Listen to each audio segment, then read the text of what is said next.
Der Herbst ist so die klassische Zeit, in der die meisten von uns Pilze suchen gehen. Und wenn es dann Richtung Winter geht und die Fröste kommen, so hat man es gelernt, dann gibt es keine Pilze mehr. Ganz so einfach ist es nicht. Auch im Winter kann man tolle Pilze finden. Und das Tolle an diesen Speisepilzen ist, es gibt im Winter nur eine Handvoll Pilzarten und daher sind die praktisch auch unverwechselbar. Hi und herzlich willkommen hier bei Probieren geht über Studieren. Ich bin Marius und es gibt schon einige Videos zum Thema Winterpilze sammeln. Deswegen lege ich in meinem Video hier mal den Fokus darauf, wie finde ich diese Pilze überhaupt? Also worauf muss ich achten? Zum Beispiel haben wir hier den Austernseitling, das ist so der bekannteste Winterpilz von allen. Und es gibt ein gutes Rezept mit 100% Erfolgsgarantie, wie man diesen tollen Pilz auch wirklich finden kann. Und in diesem Video schauen wir uns die drei klassischen Winterpilze, der Austernseitling, das Judasohr und den Samtfußrübling genauer an und schauen uns die Standorte an, an denen ihr diese Pilze erwarten könnt. Woran erkenne ich so einen Austernseitling überhaupt? Naja, der Austernseitling ist ein Seitling, das bedeutet, sein Stiel ist seitlich angeordnet. Das könnt ihr hier sehen. Dann ist es ein Lamellenpilz. Die Hutgröße ist ganz jung, 4 mm bis ganz alt, der da dürfte so 15 cm breit sein. Von der Hutfarbe her ist der tatsächlich relativ variabel. Ich finde den oft mit so Grautönen, aber manchmal kann der Hut auch so taubenblau sein, also so graublau bis braun. Sein bestes und eindeutigstes Erkennungsmerkmal ist die Erscheinungszeit. Also im Winterhalbjahr von November bis Februar. Es gibt auch Formen des Austernseitings, die im Sommer Fruchtkörper ausbilden. Da kann man dann nicht so viel auf die Erscheinungszeit geben, aber bei mir ist es jetzt gerade Mitte bis Ende November. Das kann sonst auch nichts anderes sein. Denn der Verwechslungspartner vom Austernseitling wäre der gelbstielige Muschelseitling. Der hatte einen auffälligen gelben Stiel und auch gelblichere Lamellen. Der hat auch oft eher so eine grünlichere Hutfarbe. Da blende ich euch mal Fotos ein, das könnt ihr sehen, dass der wirklich ganz anders aussieht. Die Lamellen des Austernseitlings sind herablaufend und angewachsen am Stiel. Ihr seht das, ne? Da ist kein Loch, kein Freiblättler ist es. Im November gibt es auch noch andere Pilze, das ist noch nicht so die klassische Winterpilzsaison. Das hier wäre dann auch so ein Pilz, den man mit dem Austernseitling verwechseln könnte. Später im Jahr ist dieser Pilz hier verschwunden. Und das kennen wir ja schon aus meinem Lamellenpilz-Video. Wenn wir jetzt hier auf der Unterseite gucken, dann sehen wir, dass diese Pilze hier braune Lamellen haben. Die sind nicht weiß. Eben bei dem Austernseitling haben wir gesehen, da waren die rein weiß und hier sind die so grau-braun. Das kann man auch daran erkennen, dass hier diese braune Schicht drauf ist, denn das ist das Sporenpulver von den anderen Pilzen, was auf diesen Hut draufgefallen ist. Wenn wir einen Braunsporer haben, der keinen Stiel hat und so ein bisschen muschelartig aussieht, dann sind wir bei den Stummelfüßchen. Das ist so eine Pilzgruppe, die man ohne Mikroskop nicht weiter bestimmen kann.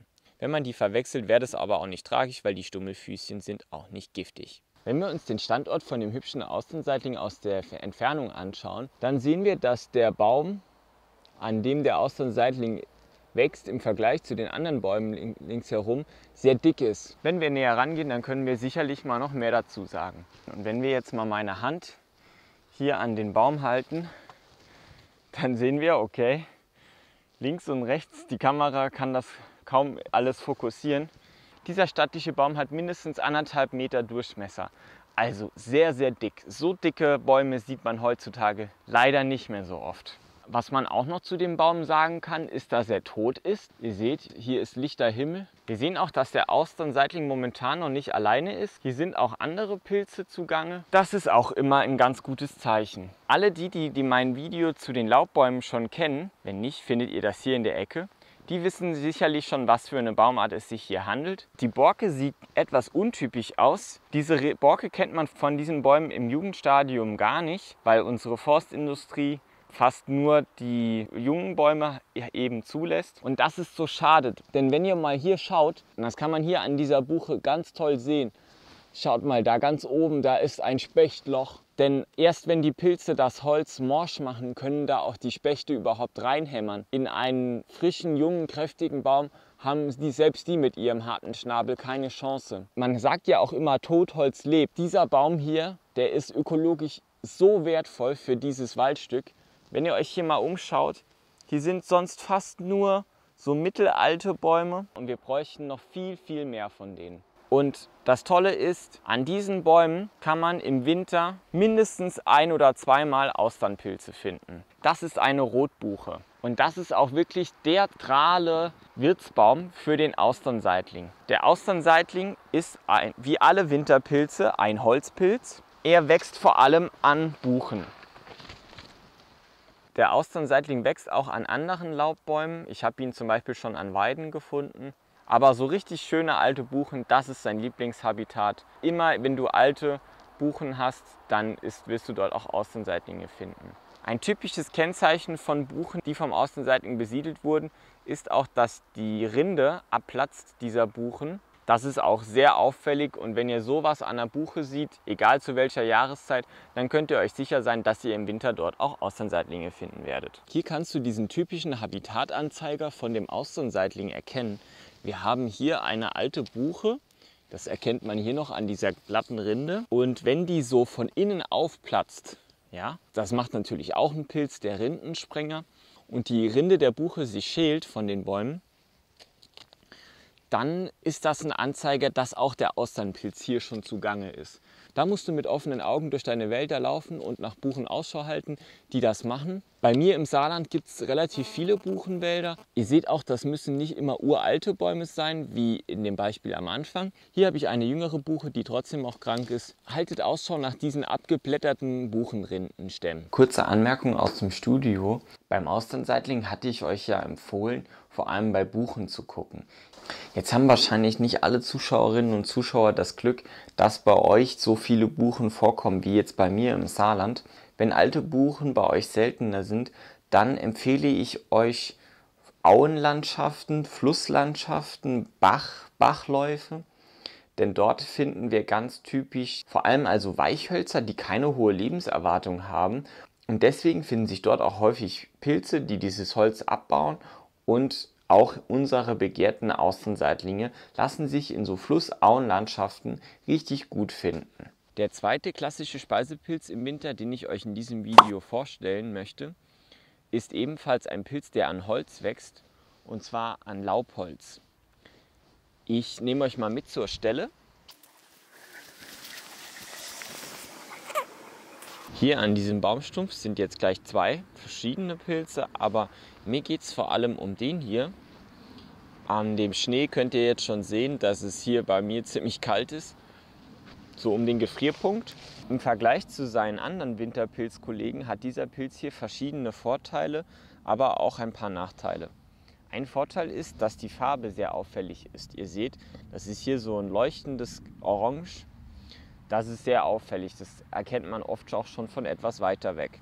Wenn wir auf der Hutunterseite schauen, dann fällt einem auch dieser extrem schwarze Stiel auf, der im oberen Teil dann heller wird.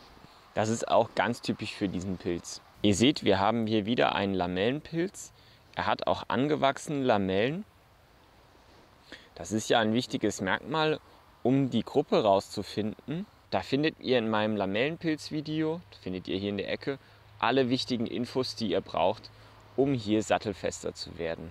Wenn wir wissen, der Pilz hat weiße Sporenpulver und angewachsene Lamellen, dann sind wir bei den Weißsporern unterwegs. Der Habitus und das ganze Aussehen, das erinnert so in die Richtung Rübling. Dieser Pilz hier heißt Samtfußrübling.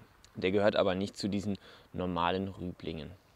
Die größten Vorteile des Samtfußrüblings sind, dass das ein guter Speisepilz ist, dass er sehr gesund ist und dass er auch optisch relativ auffällig ist. Sein größter Nachteil, dem ich ihn bei den Winterpilzen allerdings zurechne, ist, dass er sehr standortvariabel ist. Also für den Samtfußrübling kann ich euch kein Patentrezept geben. An diesen und diesen Bäumen findet ihr den besonders häufig. Bei den Samtfußrüblingen, finde ich, ist es tatsächlich Glückssache. Man muss einfach Dusel haben, dass man am richtigen Baum ist. Allerdings kann ich euch schon mal vorneweg schicken, ihr werdet den ausschließlich nur auf Laubholz finden. Vielleicht ganz selten mal auf Nadelholz, aber das klassische Substrat, das dieser Pilz braucht hier, ist Laubholz. Also im Winter würde ich euch gar nicht empfehlen, in Nadelwäldern zu suchen. Dort gibt es praktisch fast nichts. Aber so speziellen Standort wie zum Beispiel der Austernseitling mit seinen alten Buchen hat der Samtfußrübling leider nicht. Ich finde den Samtfußrübling oft auf Buchen. Hier bei mir wächst er jetzt gerade auf Robinienholz. Ich habe den auch schon auf Holunder gefunden, aber nur auf Laubholz eben. Jetzt habe ich wieder die letzte Winterpilzart gefunden. Ihr seht schon, es ist wieder ein Baumpilz, wieder ein Pilz, der auf Holz wächst. Und ihr könnt auch erkennen, dass dieser Pilz eine bräunliche Farbe hat. So sieht der Pilz von der Nähe aus. Ihr seht schon, der hat eine orangene Farbe. Und normalerweise, wenn es nicht gefroren war, dann ist der auch so gummiartig. Einige von euch kennen den Pilz vielleicht auch aus chinesischen Restaurants. In Asien ist dieser Pilz ein sehr weit verbreiteter Kulturpilz, weil er auch einfach sehr gesund ist, wie der Samtfußrübling und der Austernseitling auch. Dieser Pilz hier, der so aussieht wie eine Ohrmuschel, hat den Namen Judasohr. Ich kann mir den Namen super gut merken, denn dieser Pilz hier ist ja ohrförmig und ganz typisch ist für diese Art hier, dass der auf Holunder wächst. Ich finde den eigentlich in 95% aller Fälle finde ich den auf Holunder. Und Judas hat sich ja an einem Holunderbaum erhangen, deswegen kann man sich den Namen ganz gut merken. Wie ihr vielleicht schon gesehen habt, dieser Pilz hier hat keine Lamellen oder Röhren oder Leisten oder irgendwas auf der Hutunterseite. Das sieht einfach aus wie so eine glatte, ebene Fläche. Die Hutoberseite sieht jetzt so aus, also die ist etwas dunkler als die Hutunterseite. Und ihr seht auch, dass der Pilz so von 1 bis 1,5 cm, auch durchaus so bis 4 cm, der kann aber auch bis zu 10 cm groß werden. Es ist wie bei allem, wenn man weiß, wo man es suchen muss, dann ist es auch leicht zu finden. Beim Judasohr ist das ganz genauso. Ich habe euch schon gesagt, der typische Standort für das Judasohr ist Holunder. Hier seht ihr so einen Holunderstrauch mal aus der Nähe. Woran erkennt ihr den? Vor allem, wir suchen das Judasohr ja im Winter. Die Rinde des Holunders, die ist ganz typisch, hier so rau aufgerissen. Weiter oben sind diese Risse schmaler und werden eher so punktartig. Dann hat der Holunder auch im Winter schon so rötliche Knospen. Und im Sommer, da blüht der Holunder, das kennen viele von euch, blüht so ganz toll in weißen Dolden. Und später im Spätsommer hat er dann diese reifen Beeren, diese schwarzen reifen Beeren. Viele von euch kennen ja auch das Holunderblütensirup. Einfach mal im Sommer auch auf diese Pflanze achten und dann könnt ihr im Winter dort auch spannende Pilze finden.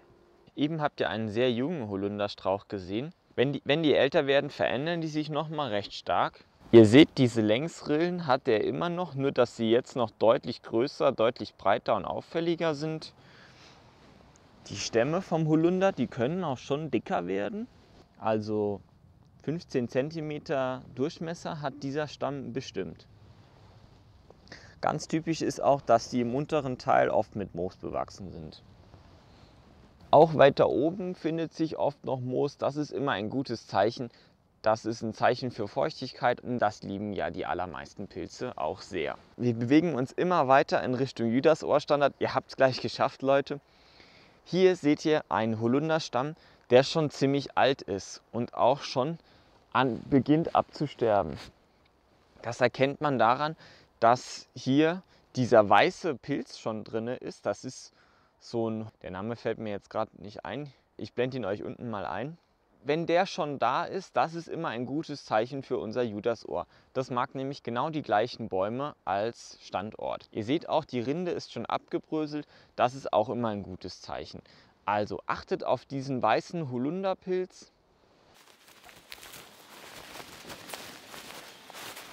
Und dann werdet ihr fündig. Hier dieser Holunderast ist jetzt genauso, wie ich ihn euch beschrieben habe. Er hat keine Rinde mehr, er ist schon etwas älter, der Baum ist schon am Absterben und das liebt unser Judasohr und hier finden wir es dann auch. Also merkt euch als typischen Standort für das Judasohr, das sind die alten, absterbenden Holunderbäume. Wo ist die Chance am größten, auf Holunderbäume zu treffen? Allgemein empfehle ich euch hier Waldränder, lichte Laubwälder. Ich habe immer den Eindruck, dass der Holunder eher so ein Bewohner des Waldrandes ist. Hier werdet ihr laut meiner Erfahrung am ehesten auf Holunder treffen. Zum Judasohr an sich lässt sich schon gar nicht mehr so viel sagen. Wenn man auf den Standort Laubholz, vor allem an Polunder achtet, dann kann das Judasohr mit keinem anderen Pilz verwechselt werden. An Kiefernholz gibt es noch diesen kandisbraunen Drüßling. Der kann etwas ähnlich aussehen, aber der ist auch kein Giftpilz. Er schmeckt nur richtig eklig. Ich habe ihn schon mal probiert. Also alles in allem ist das Judasohr ein super Pilz, um mit dem Pilzesammeln anzufangen, auch in der kalten Jahreszeit. Und man kann ihn auch mit keiner anderen Art verwechseln. Einfach auch, weil die Erscheinungszeit und der Standort und das Erscheinungsbild super speziell ist. Deswegen kannst du dir hier überhaupt keine Sorgen machen. Heute bei meinem letzten Drehtag war ich eigentlich auf der Suche nach Judasohren. Allerdings habe ich einen ganz besonderen und auch ziemlich spannenden Pilz gefunden. Ein persönlicher Erstfund nochmal für mich. Und zwar habe ich an einem Stock diese Art hier gefunden. Wow, ihr könnt jetzt schon sehen, dieser Ast hier, der ist blau. Ich gehe mal näher an die Kamera ran. Ihr seht jetzt, dass dieser Pilz hier so mit einer Art blauen Rinde überzogen ist. Und das ist auch diese Name für diese Pilzgruppe. Die heißen Rindenpilze. Ich muss sagen, Rindenpilze finde ich normalerweise hemmungslos langweilig, weil das einfach irgendwelche langweiligen Dinger auf Holz sind, die man alle mikroskopieren muss. Aber der hier, der ist schon was Besonderes. Ich meine, guck mal, der ist blau. Und blau ist bei Pilzen wirklich eine ganz seltene Farbe. Dass ich den jetzt im Januar hier bei mir noch finde, hätte ich gar nicht erwartet. Aber ich habe gerade eben mal nachgelesen, dieser Pilz hier ist auch mehrjährig. Also wenn man das Glück hat, den zu finden, dann kann man ihn auch das ganze Jahr über finden. Winterpilze sind für Anfänger sehr dankbar. Es gibt im Winter 3 essbare Arten, die gut erkennbar sind. Deswegen empfehle ich Pilzneulingen immer sehr gerne, dass ihr im Winter starten könnt, weil da gibt es nur eine Handvoll Pilzarten, die, wenn man dieses Video aufmerksam gesehen hat, auch unverwechselbar sind. Mit dem blauen Rindenpilz verabschiede ich mich von euch aus der Winterpilzsaison. Wahrscheinlich werde ich im Frühling auch nochmal auf Morschelsuche gehen. Klammer auf. Morscheln, die habe ich bisher auch noch nie gefunden, obwohl ich echt schon richtig lange in die Pilze gehe. Dieses Jahr habe ich mir einen besonderen Plan überlegt. Ich werde in die Morschelregion im Saarland fahren und wenn ich da was finde, seid ihr das auch die Ersten, die davon mitbekommen. In diesem Sinne wünsche ich euch eine schöne Restwinterzeit und ich freue mich, euch in einem anderen Video bald wiederzusehen. Macht's gut. Tschüssi.